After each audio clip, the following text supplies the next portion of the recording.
Good morning. Today is Wednesday, January 3rd, 2023.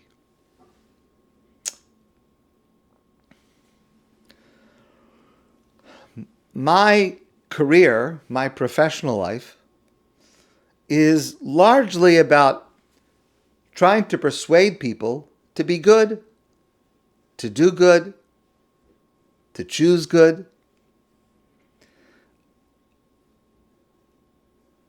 The primary person I'm trying to work on is myself. It's not going so well, but I keep trying. And it's hard work. And what I would really love, what would really help me to be able to convince people to do the right thing, to choose the right path,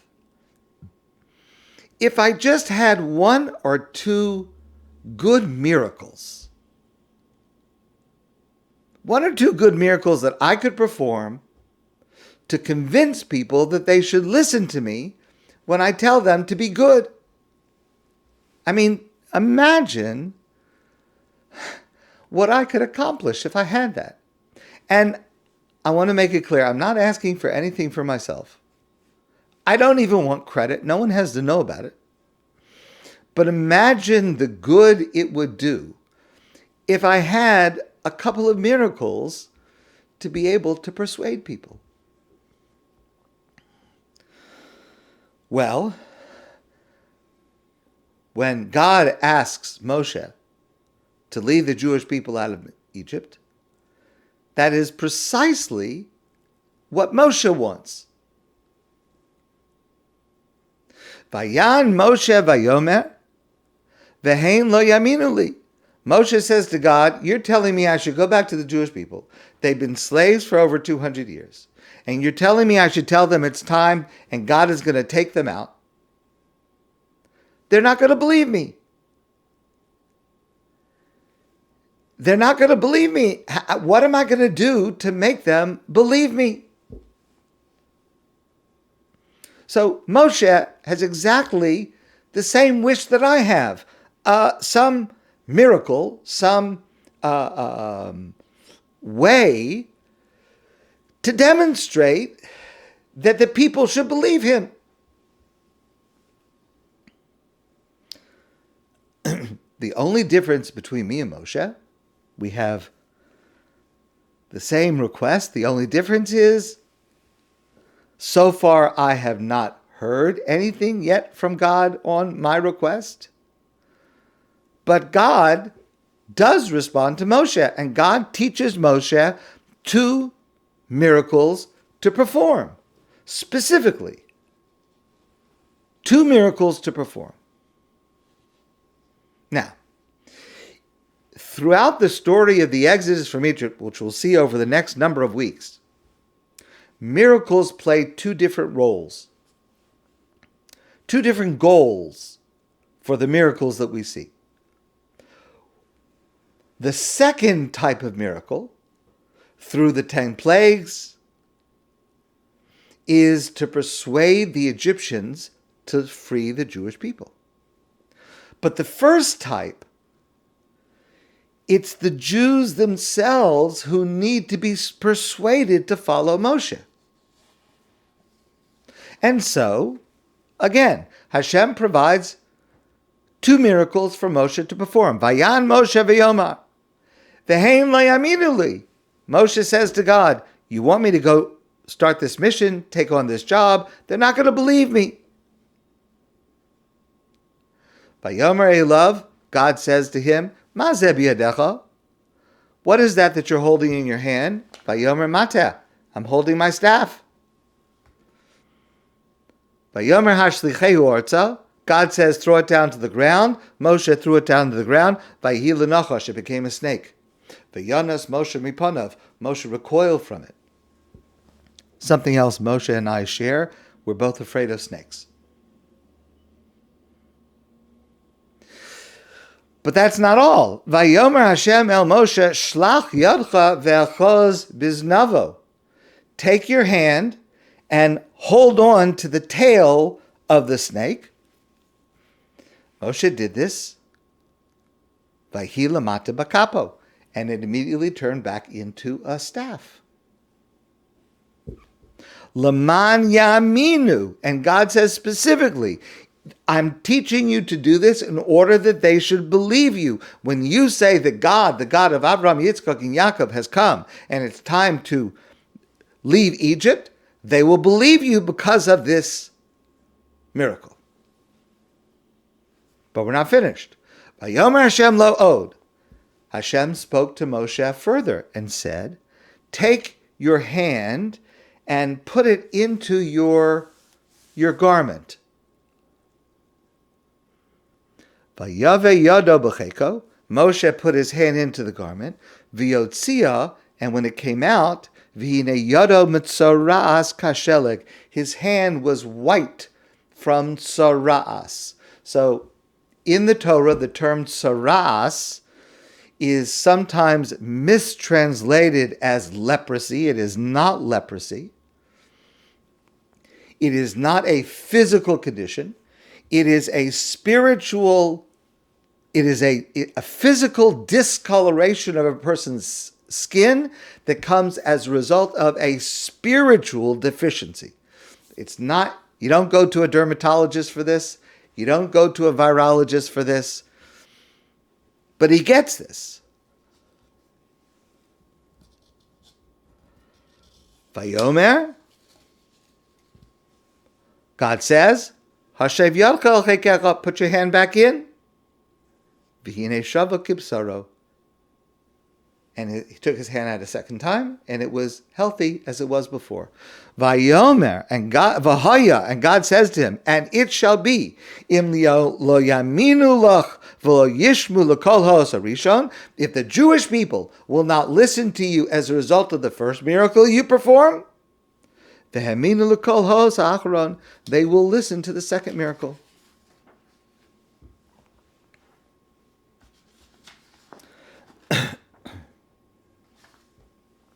And they work.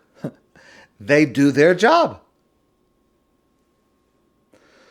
Because when Moshe, we learn later in our Parsha, when Moshe goes back to Egypt and speaks to the Jews, Vayelech Moshe v'Aaron vayasfu es kol ziknei bnei Yisrael, Moshe and Aaron come back to Egypt and they gather around the elders of the Jewish people. Vayas ha'osos livnei ha'am, and they perform the miracles, both 1 and 2. Before the people, Vayamein ha'am, and that's when the people believed, Ki pakad Hashem es b'nei Yisrael, that God had remembered the children of Israel, V'chi ra'ah es anyan, he saw their suffering, Vayikdu, and then they Vayishtachavu, they bowed, and they bowed down to Hashem in respect. This is it. We understand now the process of Exodus is going to begin. 2 questions.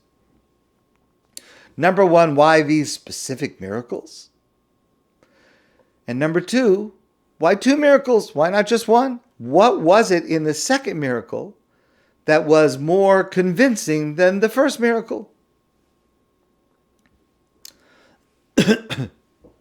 So, this is a very important truth. It's necessary to understand in these Torah portions as well as others. A miracle, a nes, a miracle is not just a trick from God. Anyone can do tricks. Paro's magicians can do tricks. Doing tricks doesn't prove anything. The power of a miracle from God is its message. What story does this miracle tell? So let's look very briefly at the messages of these 2 miracles. Now remember, the goal for these 2 miracles is for the Jewish people to accept Moshe as a leader and to follow everything he says to lead them out of Mitzrayim. In other words, the story of these 2 miracles will tell us the essence of Jewish leadership, which is being introduced for the first time with Moshe, but it will apply equally to every subsequent Jewish leader. not only for Moshe, it will be a lesson for us. It will teach us about, on the national, communal level of leadership, and it will also have something to teach us on the micro level in terms of personal leadership within our own lives, within the lives of our families. So let's try to understand these two messages. Vayehi lenachash vayonas Moshe mipanav.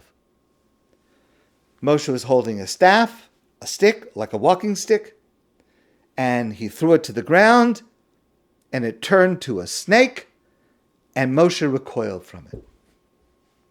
The first message God is teaching Moshe: Moshe, you want to lead Jews?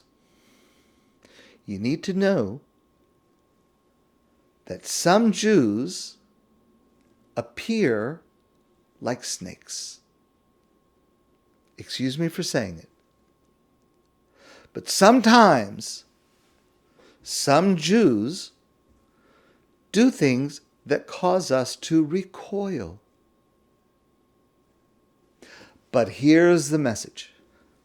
Vayomer Hashem el Moshe, God says to Moshe, Shlach yadcha, send your hand forward and touch the snake. Pick up the snake. Vayihi lamata. And it became a staff again. Leman yaminu. In order for the Jewish people to believe in Moshe. What does that mean?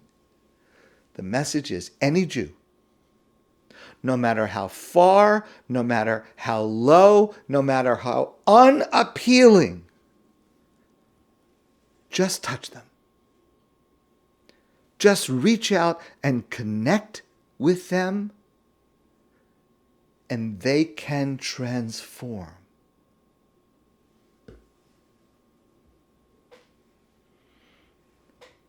And if you really don't believe that any Jew can be touched, that any Jew can return, that any Jew can be redeemed, you, Moshe, do not deserve to be a leader. And that applies not only to Moshe, it applies to every single person who aspires for leadership within the Jewish world.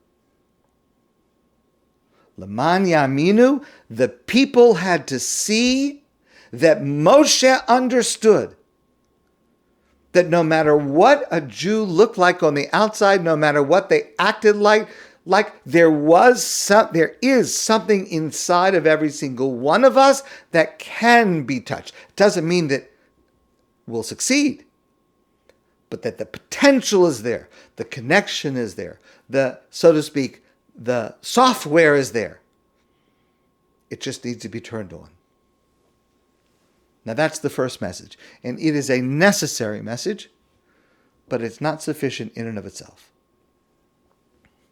So the second miracle concerns tsaras, which I explained, mistranslated often as leprosy, but it is some sort of physical disfigurement that comes as a result of a spiritual sin. Usually our sages tell us it comes as a result of speaking lashon hara, negative speech. Now, that's a very strange choice for a miracle. Since tsaras is usually understood as a punishment for lashon hara, what in the world would that have to do with convincing the Jewish people that they should listen to him? What in the world could be the message of this miracle? So Rashi says, Af ba'ozeh ramaz lo shel lashon hara siper. In this miracle, God tells Moshe that he had spoken lashon hara, that he had spoken negatively about the Jewish people. Ba'amro lo yaminu li. When Moshe said, they will not listen to me, they will not believe me, Moshe spoke wrongly. Moshe spoke criticizing, the Jewish people. Lefichach, and therefore, hilkeu b'tzaras. God punished Moshe with tzaras.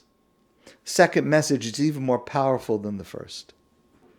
And the second message is as follows. If you want to be a Jewish leader, don't insult Jews. If you insult Jews, even with the best of intentions, God will be upset. Because God sticks up for Jews even when we don't.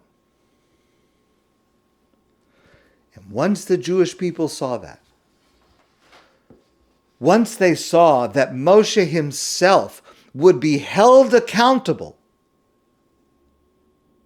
they realized that this is a new paradigm of leadership that God is introducing to the world, not based on power, not based on charisma, or ruthlessness, or performing tricks, but based purely on the leader's trust in the innate and discoverable goodness of Jews, and based on the leader's accountability.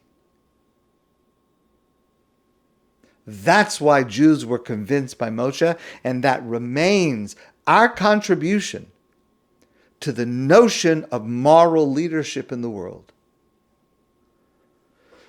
Now, we may not have those miracles today, but the lessons they teach us are as true today as ever, if not more so. You want to be a leader? Understand that there is goodness in every single person, and it's your job to bring it out. And always understand that you must be accountable to the people you lead. And never, ever insult them.